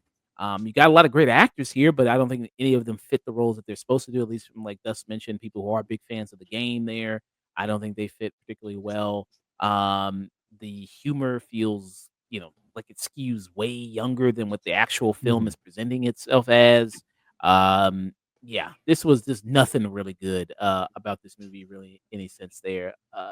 Waste of everybody's time, waste of my time for being this. Hey, I guess the only benefit of this is, Kate Blanchett. I mean, she was going stir crazy for COVID, and that's the only reason she signed up to do this movie. She just wanted to get Oof. out the house. So I guess, hey, maybe this movie saved Kate Blanchett's life. Maybe it's got that's the credit to it. So Possibly. it has that kind of going for it. So yeah, that is my sixth one right there. Mm. So Dusk, you got your fourth movie. What is your fourth worst movie of 2024? Are we on fourth? Yeah, I think Yeah, we're we are. We are. We're about there. Oh no, because I must have then added one. What? isn't it? Uh-oh. 10, 9, 8, Hold on. 7, 6, 5. Yeah, because Borderlands was your sixth one, right? And your fifth one, and then yeah. I think I actually have more. Okay, but Ooh. yeah. So, but with whatever movie you got, I do have 12. Sorry, I have 12 in my list. You son of a bitch. So I do have 12. So my, I guess, number 6 instead, whatever. I'm gonna I'll have 2 more plus. Okay. I have Argyle next on my list. Okay. Wait, come on. Wait, you weren't ready to meet the real Agent Argyle? Look, I'm gonna be honest. In our review of Argyle, I gave it the best benefit of the doubt you could possibly give it. I was nice during most of it. I said the chemistry between the main characters was all right, but that couldn't save it. I gave it as best as you could. The limited times of Henry Cavill, I was happy to see him. I was giving it everything I could. But my God, this movie tested my goddamn patience and how shit this movie was. Both the visual effects, the story. My God, the story. Sam Rockwell cannot save this. He couldn't save it, and nobody asked for this kind of a story. You specifically had a marketing for Henry Cavill as this cool spy guy, and that's what we wanted to see. And instead, we got a frumpy why not action movie where she's able to do crazy flips, moving around. I'm like, nah, girl, you're gonna get winded doing all that stuff. This is not gonna happen. I mean, I can suspend my disbelief for that. I can suspend my disbelief for this whole just ridiculously convoluted premise. Sure. But the movie, it feels like it took the note of every 15 minutes you have to have something to wow the audience. And it just did it to the point where, shit, why should I even give a shit anymore? Yeah. Yeah, this movie is... Yeah, what if Bridget Jones wrote a spy movie? It's very apt. And I hate those movies. Was completely different audience. They marketed for a completely different audience, surprised everybody, and then went, didn't you love it? And I went, no, because it sucked. And let's be perfectly honest. And I like some of his work. He hit a home run with The Kingsman. The Kingsman is his only movie in that franchise that is consistently very strong. I still go back and watch The Kingsman. I actually really like all the characters in it. I like the beat, the music. Everybody did great in it. The sequel just completely missed the point of what made the first one work. They got rid of all the characters in that franchise that I really, really liked, destroyed a lot of stuff, and then tried to go on with it. And then they realized they effed up, went and made a prequel that was okay. It was pretty all right. Ralph Fiennes really helps with that. Yeah, Ray Fiennes, that whole fight scene with the freaking with Rasputin, that was kind of awesome. Yeah. The whole premise of being a World War One, but that fucking post credits thing. Yeah. And it's like this is a movie where Matthew Vaughn's early work, like Layer Cake, Stardust, Kick-Ass, when he had a limited budget, even X-Men First Class, I'll say, all of that stuff is great. It all has its own distinct style, its own visual flair. and it sticks with the emotional beats, or at least the dramatic sensibilities that still work. And this is a movie that is so sauceless that I had to rewatch all of the Matthew Vaughn movies I liked just to make sure. It was like, wait, was I crazy? Was I crazy for liking these? Yeah. Yeah. And that's gonna make an appearance on my list. I'm gonna get more into it there. So that was your number. So if you do 12 there, that would have been your number 6 one then. That was my number 6. Yeah. So Nick is actually on his 4th one. So you're on your. And we already talked about it with Argyle. It was like, what Yeah. more can I say? So that is your number 4th one. Okay. So we can move on there. So I got my 5th one right here. So I'll pull up my 5th one. So this was his directorial debut, and what a directorial Ooh. debut it is for him. And that is Jerry Seinfeld for his movie Unfrosted. Unfrosted, probably one of the worst comedies of this year. Oh, you mean I'm about to you get, mean the guy that's been coasting off the fame of Seinfeld for the last 30 years? yeah, that guy. That guy still doing that, still, yeah, coasting off that fame there. And it is about, he's trying to do a send up to a lot of these corporate product movies that we've been seeing in recent years, stuff like Tetris or stuff like the Hot Cheetos movie or things like that. Like it's kind of a send up of that. This is all about the race between the companies there to create a new revolutionary snack for breakfast there that they're trying to do. And yeah, that's what you kind of lead here to this. And this was set in the 60s, and it's a lot of references to the 60s that go, hey, do you remember the 60s? Do you remember, Vietnam? Do you remember this, thing? Do you remember Kennedy? And oh, the Kennedy assassination is going to be coming up. Like that was a big thing. Like it's just a lot of that. It's a lot of reference humor to that. And the cast is funny people that you got in here. You got the actor from New Girl, Max Greenfield, I think is his name. He's a funny guy. There's actors who come in and make cameos in this that are funny people. Hugh Grant, who he's been having a great run lately in a lot of movies there. Yeah, Hugh Grant, who looks like he's reprising his role as Phoenix Buchanan. Yeah. Yeah, from the Paddington movies there. Paddington too. Yeah, and then you got like Bill Burr who comes in here, who's JFK, and just typical JFK jokes with him there. It's like that guy be fucking. Yeah, that guy, and hey, he's gonna be killed pretty soon. Like all this other stuff. So yeah, this was just I mean, completely unfunny, completely a waste of time there, and what they do. Me and Hunter, we reviewed this, and yeah, he said that I saw the light there. And then, he says, and he also they said Josh won't have Unfrosted on his list, therefore his list is invalid. Well, I'm always happy to prove Hunter wrong, as I do many times on this show and off the show. But yes, Unfrosted is on my list, and it is my number 5th worst movie of 2024. And Dust, you're on your 5th worst movie of 2024. What is that for you? Well, my 5th one at this point is one that we've probably forgotten, but it is Rebel Moon Part 2, The Scar Giver. Ugh. I could never forget you. 15 minutes I could never forget of that. grain, of harvesting grain in slow motion. Yeah, but that's how you know the harvesting grain is epic. Yeah. Some of the most visually, it steals from so much. It really doesn't have much of its own identity, and what it does, my God, it's the most plotting versions of it. Are you talking? Wait, with Rebel Moon Part 2, are you talking about the original cut, or are you talking about the 3-hour director cut?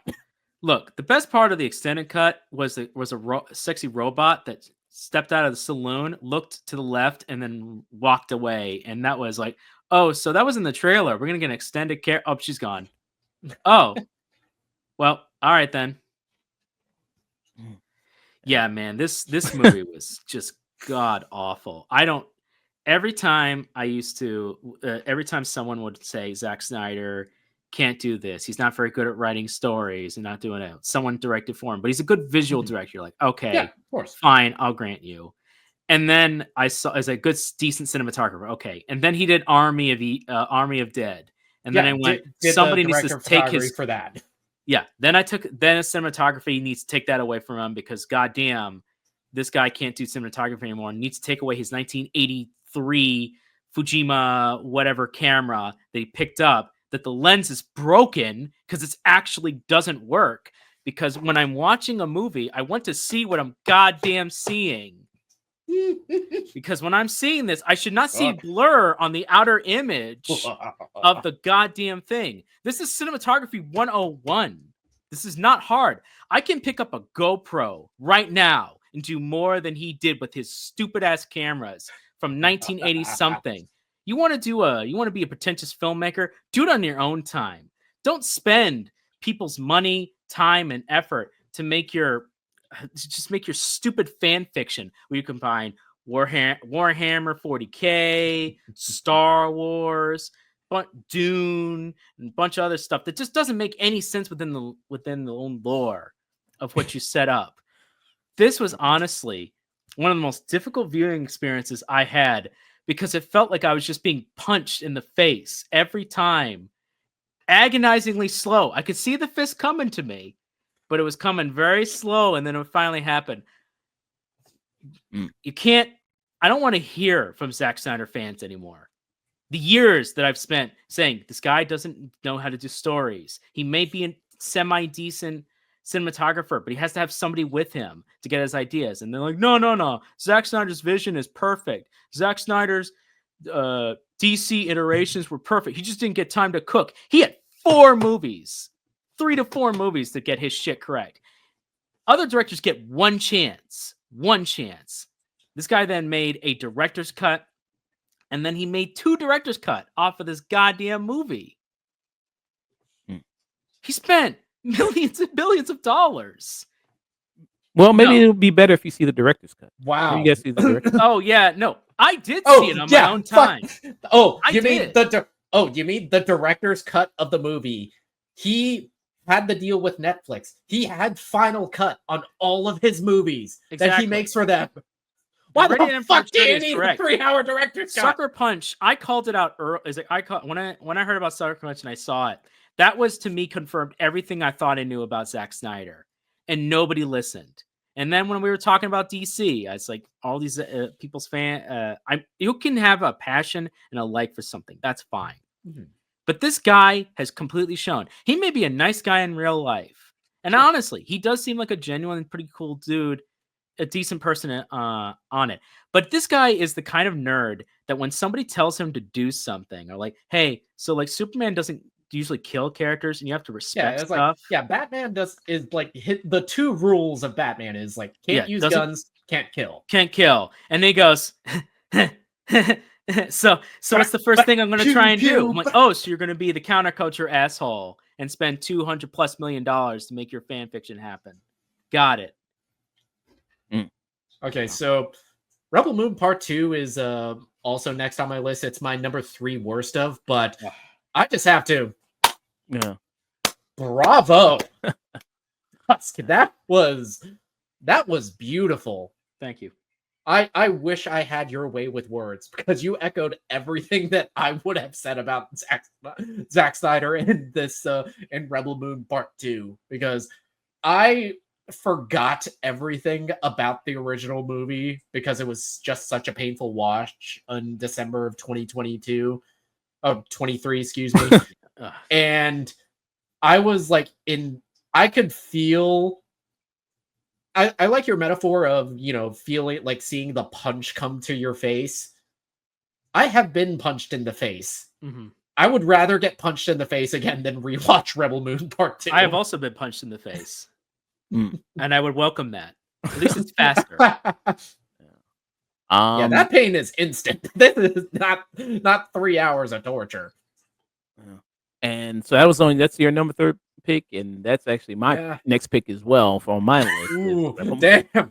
So that was also mine on my list. And Sage from Raven Trudy said the only positive thing about Red Moon is that they kept Snyder from ruining some other adaptation in the meantime. Well, he did do, if you want to count, I guess, Norse. He did that animated show, Twilight of the Gods. He did Norse mythology.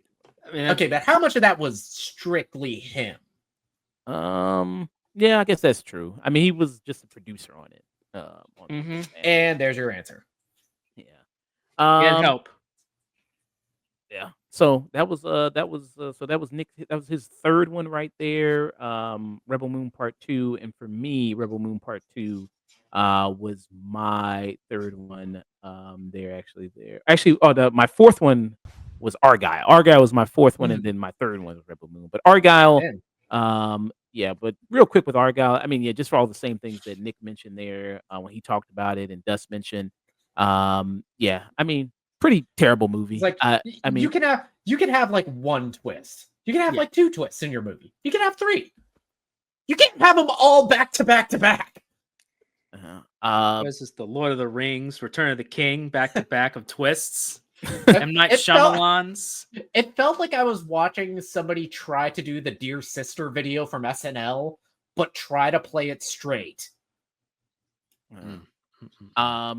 Yeah, I mean, you got great talent in this movie. Really wasted. I mean, I had the same kind of sentiment with Nick, where it was kind of Matthew Vaughn, who we saw, Kingsman, the first Kingsman movie, Golden Circle. Was like, oh, maybe this guy should do a Bond movie. And then ever since then, he's been doing these spy type films, and it's like, oh man, I never want you to touch Bond ever in your fucking He has life. proved Yeah, consistently, back I to don't want you to basics. do anything with Go back to anything." basics, bro.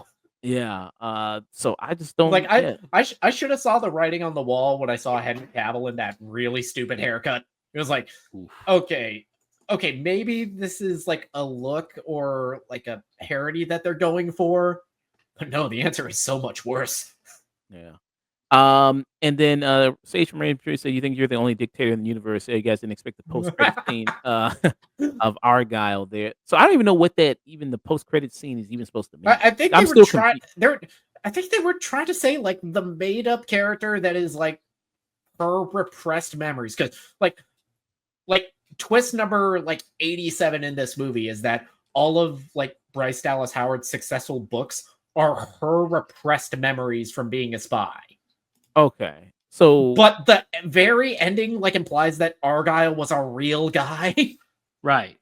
Which Wait, kind of huh? destroys the whole premise. So yeah, so is it saying that in the world of Argyle, Kingsman is like fake, or is it saying that it is like Kingsman is real inside the world as well? Is that what it's saying? Mm, I guess I don't care. It But doesn't- yeah, who cares? yeah. And then Matthew Vaughn, for some reason, he wanted to have his cat in here as the fucking MVP. For some reason, he wanted to put his cat in the movie. The It's like, CG on that cat. I hate that cat. yeah. And then Hunter said the cat was the best actor in the movie. Of course, his cat. was an Yeah, it's asshole. got CGI. Yeah. And then Sage also said, did the entire Earth get Men in Black memory wiped? That's a damn good question, which they will not answer. Shit, probably. Hey, that's the same. That's the same thing. That's the same thing with Kingsman 2, and even the Kingsman, the Kingsman. It's the same thing. He does crazy shit, and then goes, "So we're just gonna be okay with it, right? You're just gonna forget about that in the next movie." Yep. Yeah. Shit. Even in X-Men First Class, they recognized things that happened and accepted. Oh no, these things happened, and they were at a low enough. We're just gonna pretend this didn't happen because we're putting this under secret. We're putting this under, we can't talk about this. And they did it to a minimal effect. That the biggest thing they did was lifting a submarine out of the goddamn water. That's and interceding in the Cuban Missile Crisis, which was already a secret thing anyway. So he made it work within a premise. They don't give a damn. So yeah, that was my fourth one there. And Gus, you have your fourth. All right. We're down to the top 4 for me at this point. Yeah. Oh my god. This is Joker Folie à Deux. What a complete waste of time. What a complete bombastic half-ass waste of time. There are people who like this movie, and I can understand elements that they might like. Some people like the musical jukebox nature of it. I can get that.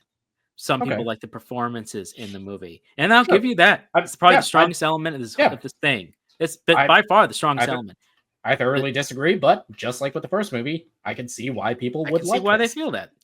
The cinematography is strong, and I can see why people would like it as just a cinematography. But as a whole entire narrative sequel to the first Joker, let's just be perfectly clear.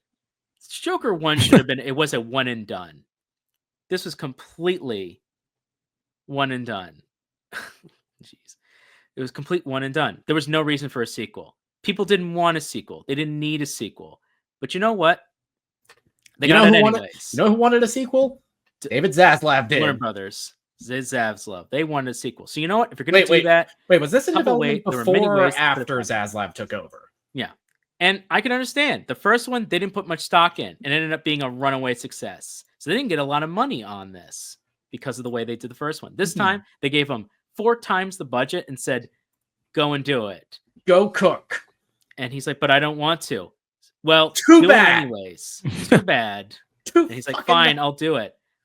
And in an act of defiance, he made one of the worst sequels I've seen for a premise. Not only does the character start completely different than how he ended in the first movie, regressing the entire point of the first movie. Mhm. The movie then spends the entire of its entirety to tell the same plot we've done from the first one, but removing the ambiguity, Mhm. removing the questionable elements that made it interesting in the first place, removing the taxi taxi driver elements the- that he was yeah, inspired for. you know, Right. the whole like reason Basically, the whole anybody element of possibly it. would take it seriously because Exactly. it is aping And then- Taxi Driver. And instead did a boring, melodramatic courtroom scene that was dry as a bone in the desert compared to the scenes in the original. And all it's doing is just telling the same story that we've already heard, but worse. Just to have a huge climactic twist near the end, and it ends on a wet fart. Well, we end up back where we were, and the spoiler element happens that Yeah, angered it's like- more people. It's like, yeah, Joaquin Phoenix was never the Joker. Then what the fuck is the movie called Joker? Yeah. There are many ways they could have told a sequel to the Joker. Have him be the confident figure that he is. Have a courtroom scene, but from the perspective of Harvey Dent, not Mhm. him, and let the ambiguity stay. If you're going to have it from his point of view, have it he's corrupting his psychiatrist named Harley Quinn, and they have a whirlwind romance, and the musical elements are their psychoses as they Mhm. run rampant and cause crime.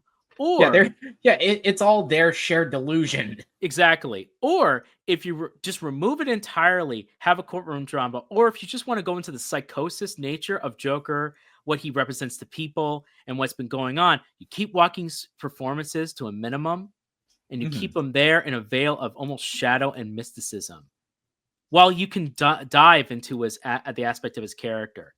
Instead, they did none of those three and did half-assed measures for each one, ending in a movie that just makes me realize that the original creator either didn't realize what he had, or he actively hated the people who enjoyed the first one. Well, it's Todd Phillips, and he is kind of in that same vein of Zack Snyder for me. It's like people who I think he secretly hates his audience. He's resentful of the fact that the only way he can get a movie made is if he attaches his name to a comic book thing, which, let's be honest, let's look at the comedy of his like even successful movies, and it's He like, had one good yeah, one. he thinks we're fucking nerds. Yeah. He had one good movie with Hangover, and then he spent 2 sequels trying to recapture the magic of the first one and failing horribly. The second one is probably one of the worst sequels I've seen to a comedy ever, where it completely missed the point, and it's actually downright disgusting and bleak. Yeah, it's like the second one, it's like, okay, first off, why are you still friends with Alan? Exactly. Why have you not like taken him out back and shot him? He's the one who drugged you guys and caused the whole situation. At least in Like, the third yeah. one. It's like, what's a little roofing between friends? Exactly. At least the third one, it's his father dies and now he has to kind of like everyone joins him because it's a funeral. It's situation. like Jeffrey Tambor being the only person with any sense in any of those movies. It's saying, you know what, Alan, you're cut off. You know, not after the 2 times you have drugged your friends, but for killing a giraffe. Yes, beheading a giraffe violently. So that was Yeah, Your this number, movie is up. This one's number 4 on my list. Yep. because not only is it a bad sequel, not only is it Mhm. bad pretense, there's just such a vile bite to it. Mhm. And it either is one of those two elements. Either you didn't understand what you had, or you actively went for it. Either way, ignorance is not bliss, and you don't get absolved of it just because you didn't understand. So that was thus Joker 2 was his fourth one. Mm. And Nick, you're on your second one. What do you Oof. got? Ooh, this is a movie that we've already talked about, and it is the 2024 remake of The Crow. It's like, because when my fiance and I first started dating, we, it would be like our thing. We would go to the movies together. She would come with me to see a lot of the movies that, I would have to review on the show. And this was the first one where she said, "Yeah, I'm not coming." Mm. And I offered to take her, and she said, "No, thank you. It looks bad." She dodged a big time bullet, because I said it before, and it was a mistake for me to watch the original for the first time before seeing this, because it just made me angrier. I don't get angry at movies.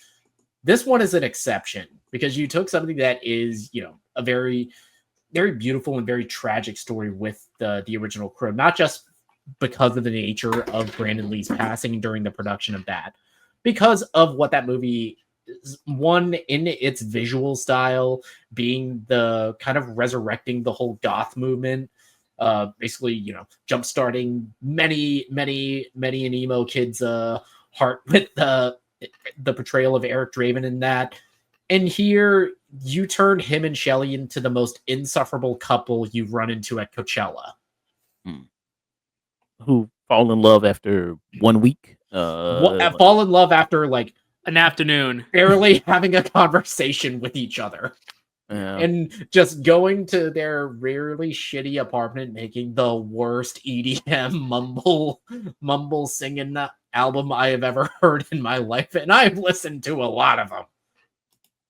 Yeah. Yeah. This was worse. Yeah, I would say. I mean, I haven't seen the Crow sequels. I've seen them all. And I think even when you seen them, you said that this one was still worse than. Oh yeah. Okay. Yeah. So. The only one that it has accompanying for is the fourth one. And even then, I'd rather watch the fourth one because at least it's funny at how bad it is. Yeah, there's bad movies, and then there's entertaining bad movies. This one is just bad with such little personality. I was actively forgetting it as I saw it, but it makes a decision at the very end of the movie that completely undercuts the whole intention of the original text of both the comic and the 94 movie. Because in the comic, there is no saving Shelley. Shelley is dead and gone, and so is Eric by the end of his revenge tour. And here, the decision to resurrect her feels like, okay, you have completely misunderstood the source material, because this isn't about justice. It's purely about vengeance, and there is no solace to be found there. And then the whole ending being that it doesn't make did he reverse time? Did he it doesn't matter. Yeah, they don't know. They don't know. Because they swap places, but this I don't. Yeah, he basically rolls back. He rolls back time and exchanges himself for them, but also then and that implies. So did this whole event even happen then in that context? Did he go on that, or are you saying you magically got a 911 call? The EMT guy is there. Some random bodies are placed there, and that's their bodies. Also, it was like dead of night when they were killed, and it's like early in the like very bright inside their apartment. So it was like apparently they both reversed time in order to save her, but also completely sped it up in order to change the time of day. That it would make sense for EMTs to arrive. Yeah. So it's like, we're at the point of my list where basically from 6 on, these are the movies I hated. I hate the way that you shoot. I hate the way that you sound. Yeah. And that was your number 2. Yeah, that was my 2 worst of. All right, so I'll go into my next worst of here. So I already mentioned Rebel Moon, which was my third film. So I'll go into the second film for me here. And that is going to be for the Lee Daniels joint here. Ooh, And that is going to ooh. be for Deliverance. Now, Hunter from the Real Pineapple, who's in the chat right here, he helped me with this movie, Deliverance. God bless you, Hunter. So More yeah, so strength. it's what if you cross Precious with The Exorcist and you get the Deliverance there? This movie, it kind of takes all the exorcism tropes, but throws it in kind of that story there of a black family. Very terribly poorly done. And it's supposed to be this is based on inspired by a true story, as they say here, as most of Okay. these things. Okay, so like 90% of this is bullshit. Gotcha. Yeah, like sometimes I think like the wasn't the one of the Conjuring movies supposedly like it was inspired by a true story or something with the Oh, family. yeah, Yes. it was inspired by like some cases that Ed and Lorraine Warren, harassed a family about supposedly. Mm-hmm. Yeah. And then Hunter said, still so mad at Joshua for making me watch this. God damn it. I can smell your nappy black pussy as actual line that's spoken in this movie. Best line delivery. You got Glenn Close in here. Best It was line like, delivery of the year. okay, looking at this, it's like all Academy Award Yeah. nominees. And yeah, Lee Daniels, he was, at one point like one of the new hot voices in black cinema. Like Barry Jenkins. mm. He was kind of like Yeah. seemed like that new He was prop. Yeah. he was Barry Jenkins before Barry Jenkins. And the fall off. What happened, my guy? Yeah, he went. I don't know. Maybe he's been hanging around Tyler Perry too much or something, or Yeah, I because don't. the like 2-film run between after The Butler, you got freaking United States versus Billie Holiday, which is a movie I hated that movie. I And thought the movie was decent. It was alright. It wasn't really that great, but I didn't hate it, but I thought it was decent. With that one, but yeah. And it kind of makes you kind of want to look back at Precious and go like, maybe was shit, that movie pretty problematic or had a lot of issues kind of going on? Because I remember liking it when I saw it. I was like, okay, this is pretty yeah, I decent. remember liking it too. Never wanted to watch it again, but yeah. But yeah, so absolutely a terrible horror movie there. Pretty embarrassing of a film from Lee Daniels. It's funny. Seeing this movie reminds me of a shot on Shidio movie called Tales of the Quad Dead Zone. None of you have ever heard of it. And it's awful. It just this kind of quality of just they wanted to make kind of like blaxploitation Tales of the Crypt kind of stories, and it was shot on a no budget. And this kind of reminds me of that vibe. This seems like a way big budgeted version of that.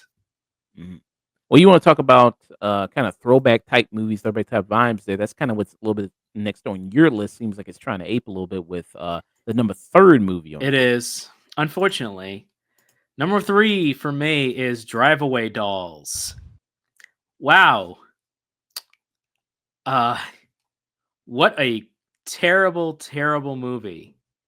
I understand this is trying to be a like a sex drive or a rom-com movie, but instead it's about 2 friends that end up becoming intimate with one another later and developing a relationship. And this is based on was it Ethan Coen? Yeah. Ethan Coen. Yeah.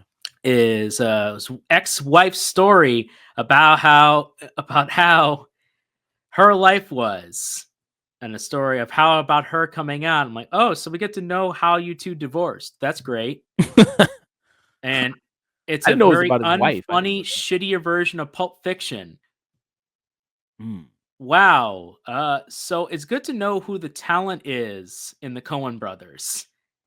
Because I think wasn't this the first movie they've ever done separately? Yes, this is the very first movie they've ever done separately. It's always been a Coen brothers joint between the two of them. And they wrote and directed it. And this is the very first one where they've taken something of their own premise and done their own thing. And wow, this is god awful. From the cinematography to the acting to the story to the tone, everything is awful. Just it doesn't it tries to be a comedy, fun road trip comedy movie with raunchy elements, and it just does not work at all. In Mm. moments that you're supposed to semi take serious, they can't. The briefcase that everyone's after, the romance and intimacy that there's supposed to be between the two characters just does not work.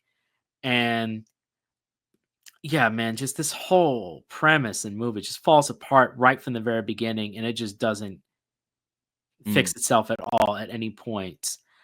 I was annoyed, frustrated, and just completely, yeah, Colin Domingo is the only actually good scene in there. But at the end of the day, yeah, this movie just bumped its way up to my list of number 3. Wow.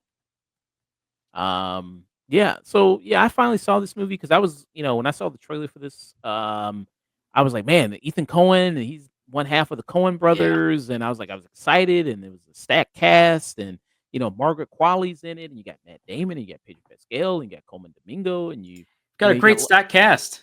got a lot of great talent here, and the premise, I like, Cohen brothers type premise of dumb criminals or Sure. people who get into kind of these crazy situations, and I thought that was kind of interesting. But then the execution, I was like, that was not really as good as I thought it was going to be. I was very disappointed there. Yeah. I didn't hate it, I just was extremely disappointed, I think is the word. It was a waste of time. Drive Away Dolls was just such a waste of time for me and just everything that related to it. It was such a waste of talented actors and just a terribly written raunchy road trip comedy that just And then- fall flat. Them getting together didn't make any sense at all. Oh yeah, none at all. That and then the reveal of what was in the briefcase was really stupid. I was Oh, like, yeah. dumb. Yeah. So that was a waste there. That wasn't even that exciting.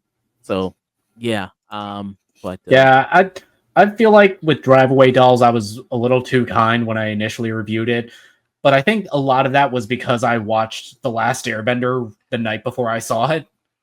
That was the show we did where that was like the bad movie roast. And it was like, you know what? Very few things can look that shitty after seeing that movie. So Nick, this is your number 1, man. Ooh. What you got? Ooh. I'm going through this, but give us a little drum roll. It is The Haunted Swimming Pool, Night Swim. Like, let's take a movie that is, at best a 10-minute short, which I watched the original short after seeing the movie, and it was actually pretty good. It was like, had some good tension.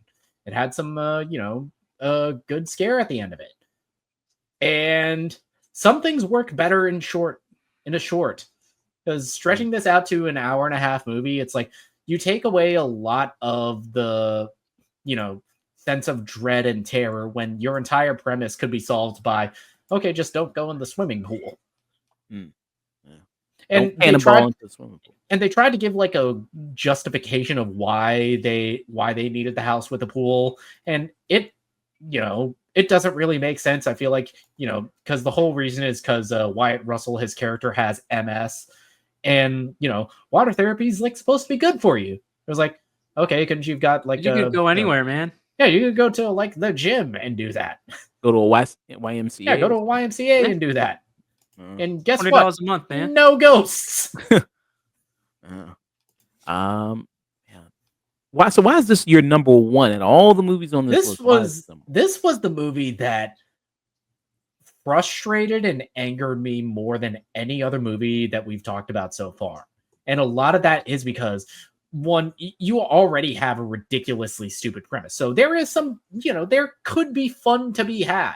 You have great actors like Kerry Condon, like Wyatt Russell, who I think are both fine with what they're given. But the movie, it has such an identity crisis of what it wants to be. It's like it's trying to dance into too many different realms in terms of horror that it ends up just kind of falling flat on its face. And like we said earlier, the more they explained what the swimming pool is and why it does what it does, the more just confused I got. And like we said, the biggest sin any movie can have is just be boring. And yeah, I knew I was in for some bullshit when I saw this movie. but I can still be entertained by something bad. But the entire time I watched this, I was like, shit, can I go home now? And the movie's only like an hour and 20, hour and 30, and it It is an feels way long. hour and 30, and it feels like it's 3 hours long. Yeah. It feels crazy long. I was like, damn. Yeah. But Night Swim, yeah. I mean, that was on Yeah. all our lists. I want to be angrier, but I just don't got it in me anymore. So I got my number one film here, number one worst movie of 2024, and then Dusty, you still got a couple more to go, so it's all on you after me. So my number one worst movie of 2024. Wonder if anybody can guess it out there. Maybe Hunter could maybe guess it. But it is the American Society of Magical Negroes. Here, this movie is starring Justice Smith here. We reviewed, I think it was mid-year that we talked about this. We did. Yeah, I mean, this movie, like I said in the review, tries to take everything like from better movies trying to tackle this subject of about racism, of about kind of interaction between white people, between black people, things like Sorry to Bother You, things like Get Out, things like the movie there, even from the other Boots Riley project, this TV show that was also on Amazon Prime. Yeah, it tries to take all those concepts, put in here, but again, it's like this is not written well. It's not executed properly. The concept of this magical society that its only purpose is just to basically serve white people, basically, is completely terrible. You got David Allen Greer here, who's a legendary waste. comedian, veteran actor. Complete waste here, and then this concept of the social issues is trying to tackle eventually kind of midway through the movie kind of turns into like this romantic love triangle thing between this guy and then Justice Smith and then this other woman here about who's going to get the chance to be with her. The issue with Justice Smith, like I said, he's Black Jay Baruchel. Where every movie he's in, he kind of just mumbles and talks very softly, and then throughout the movie, like it's all about the premise of pretty much the journey of the movie is how he's going to be to learn to be more self confident in himself. That's kind of all majority of his movies, and yeah, that's kind of what you got here. And yeah, this is really terrible and just offensive in just terms of just like you just weren't good. It's like how you gonna be just it just is not really anything I don't think offensive as far as the topics covered. It's just offensive and just it's so terribly does such a terrible job at handling those topics. Yeah, so I absolutely hate this movie and it is my worst movie of 2024 there. Yeah. So Dusk, you got this would be your third one right here? This is my number two. Number two. Number two. So what you got for your number two pick? My number two is a movie we've already talked about, but I wanted to add it higher on my list just for how much it just didn't deserve to be made and what it did with its premise. Number two is The Crow. Look, the first Crow, directed by Alex Provis, starring Brandon Lee, is a cult classic for many reasons.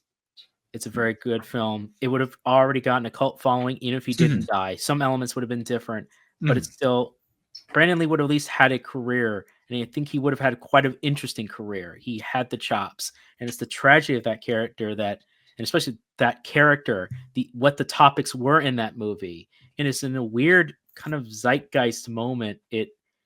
It's all about grief and death and sorrow and how you deal with it, and it's elevated that movie to a cult classic status. So even the sequels that have come out later, The Crow, City of Angels, at least I give credit to The Crow, City of Angels. It didn't try to be the same thing. It tried to take the premise and do something with it and make it like an anthology. The biggest problem with that one is it's a chopped and screwed movie that was chopped up by Harvey Weinstein because he didn't like it and sent it out to die, unfortunately. And a director's cut is honestly owed for that movie to really see that full premise that Tim Hope was trying to make when he directed that movie. Because I've seen the work print of it, and honestly, I may not enjoy everything about it or everything that's in it, but I can respect that it was trying to be something different, at least trying to deal with it and treat the original with respect. The third one, I enjoy it despite it being more of a comic booky version, closer to the comic book rather than the movies, and I'll give it credit to that. and I do enjoy it for what it is. The fourth one, Wicked Prayer, is so bad it's good, but at least I can enjoy it for that. Ain't nothing to enjoy about this movie. Nothing. From the real city, which means it loses all of its character, all its impact. It mostly plays during the day. So you get none of the elements of thematics that the other sequels tried to do with the heavy rain, the color palette, the orchestra. All the music is horrendous. It doesn't fit the tone of what they're trying to do with the story. And the story is a complete and utter forgettable version of the original Crow, completely missing the point. It's as if this movie was made by AI looking at a bunch of morose songs. You know what? It's as if someone made a script using AI that just looked at an album cover and said, hey, make a story with crows and rain, and there's a horse in there for some reason because it's a gothic album cover. And it's and no, it's not a heavy metal album cover. It's one of those emo, like synth, like morose mumble rap albums. Let's make a script on that, and that's what you get. Yeah, This and wasn't it? movie is go ahead. Oh, I was gonna say because yeah, in the first movie you got it where kind of they would just it just really unsuspecting it happened and Yeah, they weren't involved with anything. All of a sudden these guys just come up and kill them. But then in this one, it's kind of just almost seemed like I won't say they have it coming, but it's almost like I mean you got time to prepare to leave Yeah. the city because you saw something Yeah. of these criminals. And why are it's you like, going back to the same city that they're going to find you in? yeah, I was like that doesn't. It's like To that's hide just- out at somebody's place. Like or what have you? y'all didn't. It's like they didn't even go to a different neighborhood. Exactly. And they're just going to go to the club and just, oh no, that guy. Oh man. Oh no, that guy! Oh no, that guy! I definitely didn't see kill somebody. He's not even the Crow. Until 20 minutes until the end of the movie, when some BS happens, that he then finally becomes the Crow, and it's such a cringy, terrible moment. It does not earn none of the heart, the intensity, or the amount of effort that was put into this. And there are people who tried in this movie. I know there are. From the makeup artists, the people who with special effects, they were trying. But there were no memorable side villains. I can still remember each member of the original gang and how much I wanted to see them be taken care of. Yeah, Michael Wincott. None of you are. None of them. Not And a even the late single Tony one. Todd was- None of you are T-Bird. None of you are Junk Boy. Tintin. Ain't none of y'all. Tintin. There's no fired up. He's like, you don't have Tony Todd. You got nobody. And what a waste of a villain. Absolute pointless villain with a vague power that you don't really see him do anything. He's just kind of like whisper in the ear and then they just do something. And Yeah, then you whisper in the ear and then you kill yourself. It's like Yeah, he's you're got like, the okay. same. He's got the same power as the Smile Demon with like not an ounce of the same dramatic flair. Exactly. This movie was just a complete, utter waste of time. And all this movie did, the reason it's number 2, is that it made me want to go and grab the Blu-ray 4K remaster that they just put out. And if that's the only silver lining for this movie, is that made me get a better version of that. The classic. So that leads. That was my number 2. Oh, you're number 2? Yeah. And then that was the number 2, and you got your I got number one more. 1. My number 1 is your number 1, my good friend. The American Society of Magical Negroes. Yeah. Oh my God. What a complete failure to utilize a premise. All the Blazing Saddle moments you could have had with this movie, all the great comedy bits. But instead, it just is this background for this terrible rom-com. Like, how is it that a sketch by Key and Peele, 2 sketches, are funnier than the entire premise of this movie? If this was like a fun, tongue-in-cheek Harry Potter knockoff that was having fun with its premise or wanting to even talk about this subject, fair enough. But it just completely wastes its premise. in some of the most race baiting shit I've seen in a long time. I know this is the director's first movie and his first premise movie, but my man, before you start to vomit your own projections and insecurities, maybe get a therapist first. Don't waste studio money and project it for the whole audience. Mm. Ugh. This was, yeah, I mean, great setup, great premise here, really wasted. Kobe Libby is the director and writer of this. Like I said, it looks like he, binged a bunch of shows and movies like Get Out, like Sorry to Bother You or Dear White People. And it's like, yeah, I think I got it. I think I got the general concept of it, and I think I got the thing. I can do my own kind of form of that type of Mhm. content. And yeah, it looks like he can't. It looks like he actually can't do No. that. Look, Uh, Dear White People, the movie, was satire. Mhm. It's still not a good movie, but it was satire, and at least it's like you can get it on that, and it has some strength. Good Times, as shitty as that Netflix movie is, it has no connection to it, so you can kind of separate it. The reason it's number one on my list is not just because it's a waste of opportunity. It's just a waste of time. It's a waste of film. It's a waste of opportunity, especially for someone this is a first time get. Do you know how many people spend their entire lives writing scripts, waiting for it to be picked up by a studio, Mhm. or acquiring money for a shot in the dark to have their moment to shine? And this motherfucker just spends his entire time wasting mine talking about race baiting shit, what other people have more deserved time and effort put into their scripts. Fuck this guy. I hope he never writes a single script ever again. And if he does, he better do some goddamn soul searching before he wastes my time, the audience time, and starts to tell me about shit Mm. that we in the world already know.